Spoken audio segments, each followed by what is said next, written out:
January 17th, 1825. 2 in the morning. Edinburgh's Old Town. The smell hits first. Not smoke, not yet. Pitch. Melting pitch from tarred roofs, that thick mineral stink that coats the back of your throat. Then comes the light. Not flickering. Roaring. A gold-orange glow bleeding through the closes and wines, turning the narrow medieval streets into canyons of shadow and flame. A warehouse on the high street. 6 stories of timber, hemp rope, whale oil, and God knows what else. The night watchman, his name lost to us, rings the fire bell. The sound bounces off stone walls, metallic and desperate, waking a city that sleeps in wooden boxes stacked against each other like kindling. Boots on cobblestones, not running, slapping. Heavy leather boots, some unlaced, some without stockings underneath, because the men wearing them were asleep 3 minutes ago. They're not wearing uniforms. Most are in shirt sleeves, waistcoats unbuttoned, no helmets. One man has forgotten his shoes entirely. This is not what you think firefighting looked like. Let's discard something immediately. The idea that 19th century fire brigades were organized, municipal, heroic institutions. They weren't. Not at first. Not for decades. In 1825, in most cities, London, New York, Boston, Edinburgh, firefighting was done by insurance companies, private insurance companies. They employed their own brigades, and those brigades had one job: protect buildings that carried their company's fire mark. That little metal plaque on the wall, that wasn't decoration. That was a contract. If your building didn't have the right mark, the brigade might pump water. Or they might stand there and watch it burn while they protected the building next door. James Braidwood knew this, and it made him furious. Braidwood was 34 years old in 1825, a surveyor and builder by training, not a firefighter. He had a sharp, angular face, dark eyes that seemed perpetually exhausted, and a temper that got him into trouble with Edinburgh City Council more than once. He'd been appointed master of fire engines just 2 years earlier, and he'd spent most of that time trying to convince anyone who would listen that the city's fire brigade was a catastrophe waiting to happen. He was writing a manual, not orders, a manual, because there were no rules, no standard practices. Every brigade did things differently. Some showed up drunk. Some brought the wrong equipment. Some fought each other for the right to put out the fire because whoever's engine pumped first got paid. Braidwood's journal from this period survives. It's kept in the Edinburgh City Archives, and it's not dramatic. It's exhausted. The handwriting gets worse as the entries go on, ink smudged, lines trailing off. He describes arriving at fires where men are standing around arguing about whose hose gets attached to the engine. Buildings collapsing while rival crews brawl in the street. January 17th, 1825. The warehouse fire. Braidwood writes, arrived to find 2 engines neither pumping, men from both crews engaged in violence, roof already gone. Let me show you what a hand-pumped fire engine looked like. Imagine a wooden box on wheels, about the size of a carriage. Inside, 2 long handles, pump bars that stick out either side like oars. You need 12 men minimum, 6 on each side. They stand in 2 lines, gripping the bars, and they pump up and down, up and down. It's not fast, it's not powerful, and it's utterly exhausting. The water comes from wherever you can get it, wells, cisterns, the river if you're close enough. Leather hoses, sometimes just canvas with tar painted on, snake across the street. They leak, they burst under pressure, they freeze solid in winter. The pump produces about 30 gallons per minute if the crew is fresh. After 10 minutes, maybe 20. After an hour, you're lucky to get 15. Men collapse. They vomit from the exertion. Their hands blister, then bleed, then go numb. And that's assuming the engine works. Braidwood's reports mention engines arriving with broken pumps, missing hoses, or no water supply at all because someone forgot to check the cistern. This is what's trying to fight a 6-story warehouse fire that's already consumed the roof. Braidwood doesn't write much about what he felt that night, But he describes what he did, and you can read the fury in the precision of it. He ordered both crews to stop fighting. He combined them into a single unit. He sent runners to wake the other brigades, all of them, regardless of which insurance company they worked for. He had men tear down the building next door, not put out the fire, tear down the building, with fire hooks, long poles with iron claws on the end. You jam them into walls and pull, rip the structure apart before the fire can jump to it. This was Braidwood's innovation. This was new. Most brigades just pumped water until the fire burned itself out or the building collapsed. Braidwood understood something they didn't. You can't always save the burning building, but you can stop the fire from spreading. The men worked through the night, not just pumping, demolishing, pulling down walls, ripping off doors, clearing debris. The warehouse burned for 7 hours, the building next to it and the one next to that and 3 more down the street, all demolished, torn apart, a firebreak made of rubble. When dawn came, Braidwood's coat was scorched. His face was black with soot. He'd been working the pump himself for the last 2 hours after 3 men collapsed. His hands looked like raw meat. The warehouse was gone, but the fire had stopped. Here's the part nobody talks about. Fires didn't end when the flames went out. You still had embers, hot beams buried under debris that could reignite hours later. So someone had to stay, all day, all night, sometimes for days, watching, turning over wreckage, pouring water on anything that smoked. Braidwood's men slept in their clothes. They didn't go home. They couldn't. They were stationed in firehouses, cramped stone buildings with the engine on the ground floor and a sleeping loft above. Straw mattresses. No heat except what came up from below. In winter, they'd bring the horses inside because it was warmer near the animals. They were on call constantly. A bell could ring at any hour. Most of them worked other jobs during the day, labourers, tradesmen, porters. Firefighting wasn't a profession yet. It was something you did in addition to everything else. And they were paid almost nothing. In Edinburgh in 1825, a fire brigade member earned about 3 shillings per fire. That's roughly equivalent to half a day's wages for a skilled labourer. If you were injured, and you probably would be, there was no compensation. If you died, your widow might get a small payment from the insurance company. Might. Let me tell you about leather hose. It's made from stitched cowhide, riveted at the seams, sealed with tar. When it's new, it's stiff. You have to soak it before use or it won't bend. When it's old, it leaks at every seam.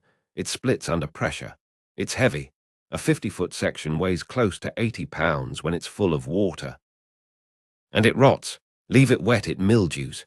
Leave it dry, it cracks. Store it wrong, rats chew through it. Braidwood tested every piece of hose in Edinburgh's inventory after the warehouse fire. He found that nearly half were unusable. He wrote to the city council demanding replacements. They ignored him.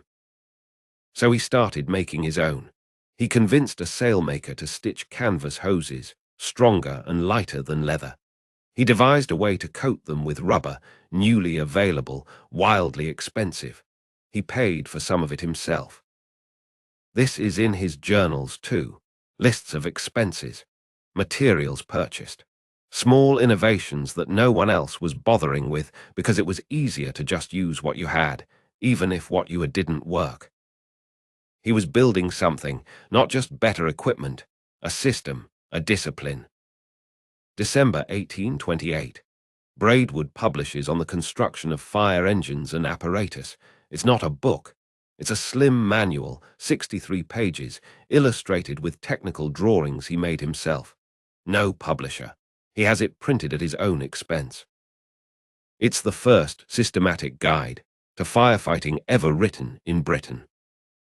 He explains everything: how to position engines for maximum water pressure, how to use fire hooks effectively, how to ventilate a building to control smoke, how to organize crews so they don't collapse from exhaustion, how to prevent fires from spreading.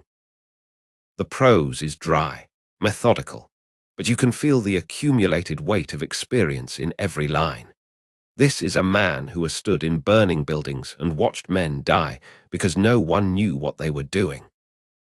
The manual is ignored, mostly. A few brigades in Scotland adopt some of his methods. London doesn't care. New York doesn't even hear about it for another decade. Braidwood keeps working. Let's go to New York, 1835, December 16th, 9 o'clock at night. The fire starts in a warehouse on Merchant Street near the East River. Dry goods, cotton. The building is 5 stories, timber frame, packed floor to ceiling. It's been brutally cold, well below freezing for weeks. The East River has ice thick enough to walk on. The fire spreads faster than anything the city has ever seen. Within an hour, 13 buildings are burning. Within 2 hours, 50. The volunteer brigades.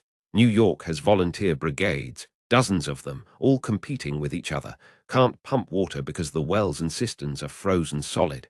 They try to break through the river ice. The pumps freeze. The hoses freeze. Men pour water on the flames and it turns to ice in midair. By midnight, the entire financial district is on fire. There are stories, unverified but repeated in multiple journals, of brigades fighting each other while buildings burned. Rival companies brawling over access to the few working water sources. Men cutting each other's hoses. This wasn't because they were cruel. It was because they were desperate, and because there was no command structure, no coordination, no plan. The fire burned for 2 days. It destroyed 17 blocks, 700 buildings. Damage estimated at $20 million, roughly $500 million in today's money. And here's the thing, it could have been stopped. Not prevented, it was going to start, that's just a warehouse full of cotton in winter. But it could have been contained, if there had been a trained, organized brigade, if there had been proper equipment, if the men had known what to do. James Braidwood heard about the New York fire. He wrote about it. He used it as evidence in his arguments to the Edinburgh City Council. This is what happens when you treat firefighting as an afterthought. But let me tell you what New York's volunteer brigades were really about, because it wasn't just firefighting. These were political machines, social clubs, gangs in some cases. Each brigade had its own identity, its own territory, its own rivalry with other brigades. They had names: the Bowery Boys, the Old Maids Boys, the Red Rovers. They wore distinctive shirts, painted their engines in bright colors, held parades. Young men joined because it gave them status, because it was exciting, because it was a way to prove yourself in a city that chewed people up and spat them out. Firefighters were celebrities. They were working-class heroes. They got into fights and everyone cheered. But they were also doing something genuinely dangerous and genuinely necessary. For almost no money, with equipment that barely worked, in a city that didn't care if they lived or died. There's a strange dignity in that, a strange tragedy. Let's talk about steam pumpers, because that's what changes everything. The first practical steam fire engine was built in London in 1829 by John Braithwaite and John Ericsson. It was enormous, a boiler on wheels, pulled by horses, belching smoke and sparks. It could pump more water in 1 minute than a hand engine could in 10. It terrified people, the horses hated it, it broke down constantly, but it worked. By the 1850s, American cities were experimenting with steam pumpers. They were expensive, $3,000, roughly equivalent to $70,000 today. But they didn't get tired. They didn't collapse. They didn't argue about whose turn it was to pump. The volunteer brigades hated them, because a steam pumper meant you didn't need 12 men pumping. You needed 2, one to drive, one to operate the boiler. It meant the end of an era, the end of a culture. There were riots. In Cincinnati in 1853, volunteer firefighters sabotaged the city's new steam engine, dumping sand in the boiler. In New York, brigades refused to work alongside steam pumpers. They'd let buildings burn rather than admit the machines were better. But they were better, and slowly, painfully, The volunteers were replaced by professional, paid fire departments. James Braidwood died before he saw this happen. June 22nd, 1861. London, Tooley Street. A fire breaks out in a warehouse near the Thames. Cotton, hemp, tallow, saltpeter. The kind of fire Braidwood had fought dozens of times. He was 59 years old. He'd been superintendent of the London fire engine establishment for 22 years. He'd built it from scratch, the first professional municipal fire brigade in Britain. He arrived at the fire just after midnight. The warehouse was already lost, but he was working to stop it from spreading. Standard procedure: demolish the buildings next door, create a firebreak. At 1:30 a.m., the warehouse wall collapsed. Braidwood was standing directly beneath it. He was buried under tons of brick and burning timber. It took his men 40 minutes to dig him out. He was still alive when they pulled him free. He died in the ambulance on the way to the hospital. His funeral was attended by thousands. Working men lined the streets. Firefighters from across Britain came to march in the procession. He was buried in Abney Park Cemetery, and the gravestone reads, "In memory of James Braidwood, who lost his life at the Great Fire in Tooley Street." That's all it says. No grand epitaph, no poetry. He wouldn't have wanted anything else. Here's what changed because of men like Braidwood. Firefighting became a profession, not a side job, not a volunteer gang, not an insurance racket. A profession, with training, with standards, with equipment that worked. Fire brigades became municipal services, funded by taxes, not insurance companies, responsible to the city, not to private interests. They responded to every fire, regardless of whether the building had a fire mark. The equipment improved. Steam pumpers replaced hand engines, rubber hoses replaced leather, fire-resistant clothing, helmets, breathing apparatus eventually. And firefighters, those men who showed up in the middle of the night in shirt sleeves to pump water until their hands bled, they became something else. They became the first urban labor heroes, the first working-class profession that everyone agreed was noble. Because you can't spin fighting a fire. You can't make it about politics or economics or class. It's just fire, and someone has to put it out, and whoever does that is doing something that matters. There's a photograph. I've seen it in the London Fire Brigade Museum. It's from 1866, 5 years after Braidwood died. It shows a fire crew at dawn after a night-long fire. They're standing in front of their engine, 12 men, all in uniform now, proper uniforms, not shirt sleeves. Their faces are black with soot. They're not smiling. They look absolutely exhausted. Behind them, smoke is still rising from the ruins of whatever they'd been fighting. The light is grey and soft. Early morning. The kind of light that makes everything look temporary. One man is sitting on the ground. He's taken off his helmet. His head is in his hands. I don't know his name. I don't know if he lived or died, if he stayed in the brigade or left, if he was injured or just tired. But I know he was there, he and 11 others, pumping water in the dark, tearing down walls, carrying hoses through smoke so thick they couldn't see their own hands. The city behind them is still standing, because of them. That's the story. That's all of it.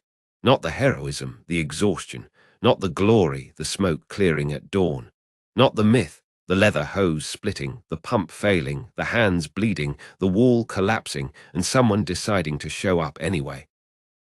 Because the city was burning, and someone had to try.